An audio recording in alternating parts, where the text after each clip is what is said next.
मासिक धर्म में स्त्री को छूने से क्या होता है। एक समय की बात है, भगवान शिव और माता पार्वती कैलाश पर्वत पर बैठे हुए थे। तभी माता पार्वती ने भगवान शिव से कहा, स्वामी मेरे मन में दो प्रश्न उठ रहे हैं, आपकी आज्ञा हो तो मैं आपसे कुछ पूछना चाहती हूँ। भगवान शिव ने कहा, पूछो देवी, आपके मन में क्या प्रश्न उठ रहे हैं। तब माता पार्वती कहती है, स्वामी किस श्राप के कारण स्त्रियों को मासिक धर्म की पीड़ा सहन करनी पड़ती है। और मेरा दूसरा प्रश्न है, एक रजस्वला स्त्री को कौन से कार्य नहीं करने चाहिए जिससे उन्हें पाप लगता है। भगवान शिव कहते हैं, हे देवी, आज आपने मानव जाति के कल्याण के लिए बहुत ही महत्वपूर्ण प्रश्न किए हैं। तुम्हारे इन दोनों प्रश्नों के उत्तर माधव पंडित की इस प्राचीन कथा से प्राप्त हो जाएंगे। इस महान कथा को सुनने मात्र से ही समस्त पापों का नाश होता है। जो भी पति पत्नी इस कथा को ध्यान पूर्वक सुनते हैं, उनके घर के सारे क्लेश और विघ्न मिट जाते हैं और उन्हें सौभाग्य की प्राप्ति होती है। इसलिए हे देवी, आप भी इस कथा को ध्यान पूर्वक सुनना। माता पार्वती कहती है, हे स्वामी, यह माधव पंडित कौन थे और उनके आचार विचार कैसे थे। मैं इस कथा को अवश्य सुनना चाहती हूँ। कृपया आप इस कथा को मुझे सुनाना आरंभ कीजिए। मैं ध्यान पूर्वक इस कथा को पूरी सुनूंगी। फिर भगवान शिव कहते हैं, हे देवी, प्राचीन समय की बात है। मल्हार देश में एक बहुत ही सुंदर और रमणीय नगरी थी। उस नगरी में माधव नाम का एक पंडित रहता था। उसको समस्त शास्त्रों और वेदों का ज्ञान था। वह परम बुद्धिमान, गुणवान तथा धर्म कार्य में हमेशा तत्पर रहता था। सभी जाति के लोग उसका सम्मान करते थे। वो रोजाना दान, धर्म तथा संध्या उपासना किया करता था। वह पंडित पशु, पुत्र, बंधु बांधवों और धन संपत्ति से संपन्न था। उसकी पत्नी का नाम सुजाता था। वह भी अत्यंत रूपवान, चरित्रवान, गुणवान तथा पतिव्रता स्त्री थी। फिर एक दिन उस पंडित ने अपने घर बहुत बड़े यज्ञ का अनुष्ठान करवाया और अनेक ऋषि मुनियों को स्वयं जाकर निमंत्रण दिया। और उस नगरी में निवास करने वाले समस्त मनुष्यों और ब्राह्मणों को उसने यज्ञ तथा भोजन के लिए बुलाया। फिर उस दिन अनेक ऋषि मुनि और उस नगरी के समस्त ब्राह्मण उसके घर पर आए।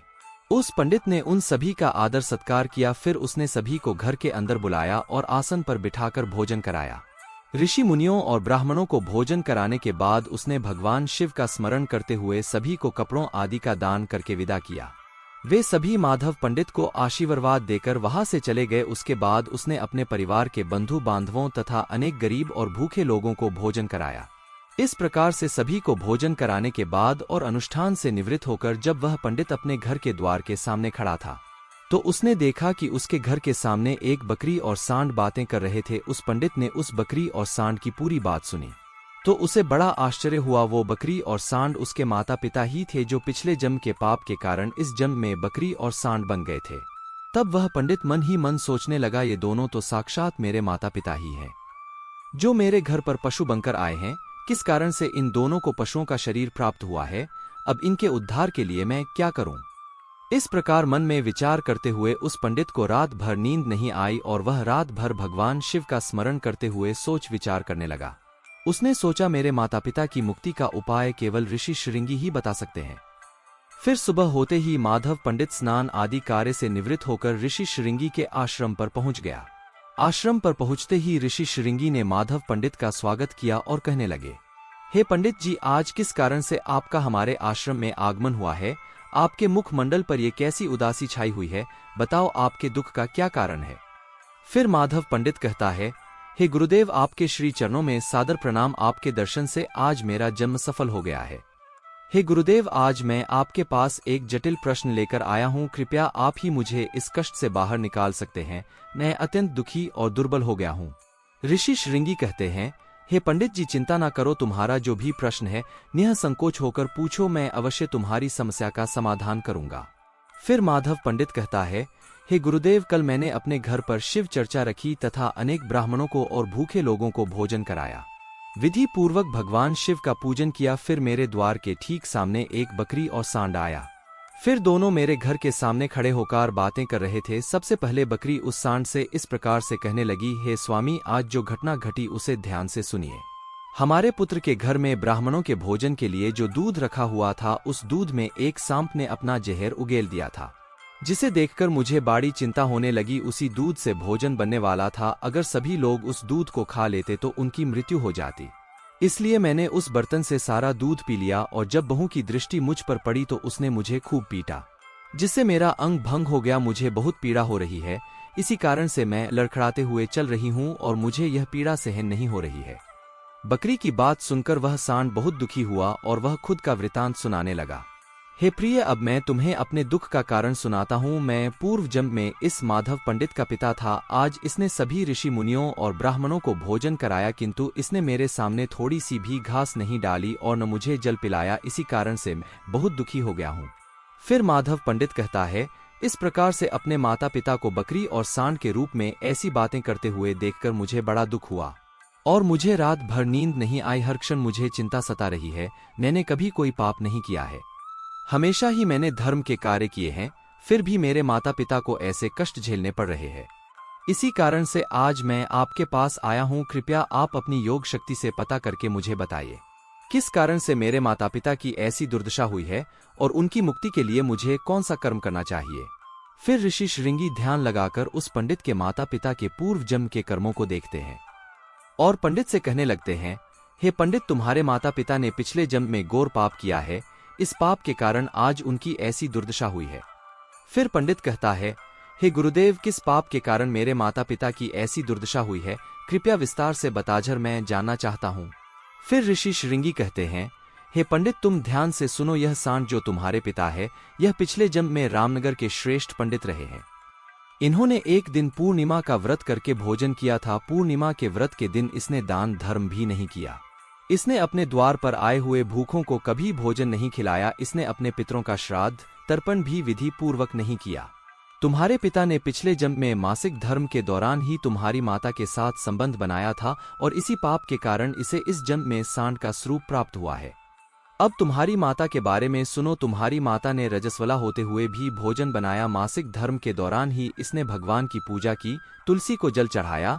रजस्वला होते हुए भी इसने भगवान को भोग लगाया, इसी कारण से इसे महापाप लगा है। मासिक धर्म के दौरान स्त्री 3 दिनों के लिए अपवित्र हो जाती है। मासिक धर्म के दौरान स्त्री को पूजा पाठ नहीं करना चाहिए। स्त्री को इन 3 दिनों में अपने बाल भी नहीं धोने चाहिए, इससे पति की आयु कम होती है। मासिक धर्म के दौरान पेड़ पौधों को भी स्पर्श नहीं करना चाहिए। रजस्वला स्त्री के साथ संबंध भी नहीं बनाना चाहिए। जो पुरुष रजस्वला के साथ संबंध बनाता है उसे ब्रह्मा हत्या का पाप लगता है। जो पुरुष रजस्वला के वस्त्रों को स्पर्श करता है उसे भी घोर पाप लगता है। रजस्वला स्त्री के शरीर में 3 दिनों तक ब्रह्मा हत्या का पाप निवास करता है और चौथे दिन ही वह स्नान करके पवित्र हो जाती है। चौथे दिन स्नान करने के पश्चात रजस्वला स्त्री को अपने पति का मुख देखना चाहिए, अन्य किसी पुरुष का मुख नहीं देखना चाहिए। यदि पति समीप न हो तो सूर्य देव के दर्शन करने बाह्य। ऋषि श्रृंगी कहते हैं, हे पंडित, इसी पाप के कारण तुम्हारे पिता को सांड और तुम्हारी माता को बकरी का जन्म प्राप्त हुआ है। माधव पंडित कहता है, हे गुरुदेव, अब आप मुझे अपने माता पिता की मुक्ति के लिए उपाय बताइए। ऋषि श्रृंगी कहते हैं, हे पंडित, तुम किसी भी अमावस्या के दिन अपने माता पिता की मुक्ति के लिए श्राद्ध तथा तर्पण करो और दान धर्म करो, गायों की सेवा करो और अपने माता पिता की मुक्ति के लिए भगवान से प्रार्थना करो। फिर वह पंडित वही करता है। फिर उसके माता पिता को समस्त पापों से मुक्ति मिलती है। फिर भगवान शिव माता पार्वती से कहते हैं, हे देवी, मैं तुम्हें रजस्वला स्त्री को कौन से कार्य नहीं करने चाहिए इस विषय में बता दिया। अब मैं तुम्हें बताता हूँ किस कारण से स्त्री को मासिक धर्म से गुजरना पड़ता है। सतयुग में कालकूट नाम के प्रसिद्ध असुर हुआ करते थे। दानव होने के कारण उनका स्वभाव उग्र था और वे हमेशा ही युद्ध करने के लिए तत्पर रहते थे। फिर एक दिन सभी दानव वृत्रासुर के साथ मिलकर स्वर्ग लोक पर चढ़ाई करने लगे। उन असुरों के पास भयंकर शक्तिशाली अस्त्र शस्त्र थे जिनका देवता सामनात कर सके और भागकर ब्रह्मा जी के पास चले गए। फिर ब्रह्मा जी ने उन असुरों को परास्त करने का उपाय बताते हुए कहा है, देवराज इंद्र, तुम इसी क्षण महर्षि दधीचि के पास जाओ। वे उनके शरीर की हड्डियों से तुम्हें अस्त्र शस्त्र प्रदान करेंगे। उन्हीं अस्त्र शस्त्रों का प्रयोग करके तुम उन असुरों का वध कर सकोगे। फिर सभी देवता महर्षि दधीचि के आश्रम पर जाते हैं और उनसे प्रार्थना करके अस्त्र शस्त्र प्रदान करने की विनती करने लगते हैं। फिर संसार के कल्याण के लिए महर्षि दधीचि अपने शरीर की हड्डियों से अस्त्र शस्त्रों का निर्माण करते हैं और उन्हीं अस्त्रों में से एक वज्र नाम का अस्त्र होता है जिन्हें देवराज इंद्र धारण कर लेते हैं। फिर सभी देवता उन असुरों से युद्ध करने के लिए निकल जाते हैं। देवता और असुरों के बीच भीषण युद्ध होता है। सभी देवता आकाश में असुरों से युद्ध के लिए इकट्ठे हो जाते हैं और प्रहार करने लगते हैं। अग्निदेव अग्नि के प्रहार से दैत्यों को जलाने लगते हैं। फिर अग्नि के प्रभाव से असुरों के शरीर जलने लगते हैं। फिर वरुण देव जल की वर्षा से असुरों को डुबो देते हैं, जिससे असुर त्राही त्राही करने लगते हैं। अनेक दिनों तक इस प्रकार से देवताओं और असुरों में भीषण युद्ध चलने लगता है। फिर देवराज इंद्र और वृत्रासुर आमने सामने आ जाते हैं और दोनों के बीच भीषण युद्ध होने लगता है। और फिर देवराज इंद्र अपने वज्र का प्रहार करके वृत्रासुर को मार डालते हैं। वृत्रासुर की मृत्यु होते ही उसके शरीर से ब्रह्मा हत्या बाहर निकलती है और देवराज इंद्र का पीछा करने लगती है। फिर वह ब्रह्मा हत्या इंद्र के शरीर में प्रवेश कर जाती है, जिससे इंद्र को ब्रह्मा हत्या का पाप लगता है। फिर देवराज इंद्र ब्रह्मा जी के पास जाते हैं और उनसे ब्रह्मा हत्या से छुटकारा पाने के लिए कहते हैं। फिर ब्रह्मा जी उस ब्रह्मा हत्या को देवराज इंद्र के शरीर से बाहर निकलने की आज्ञा देते हैं और वह ब्रह्मा हत्या इंद्र के शरीर से बाहर निकलकर ब्रह्मा जी से कहने लगती है, हे परमपिता, अभी तक मैं वृत्रासुर के शरीर में निवास कर रही थी, क्योंकि उसने अनेक ब्रह्मा हत्याएं की थी। जब इंद्र ने उसकी हत्या कर दी तो मैं इंद्र के शरीर में निवास करने लगी। अब आप ही मुझे उचित स्थान दीजिए जहां पर मैं रह सकूं। फिर ब्रह्मा जी कहने लगे, हे ब्रह्मा हत्या, मैं तुम्हें उचित स्थान देता हूं।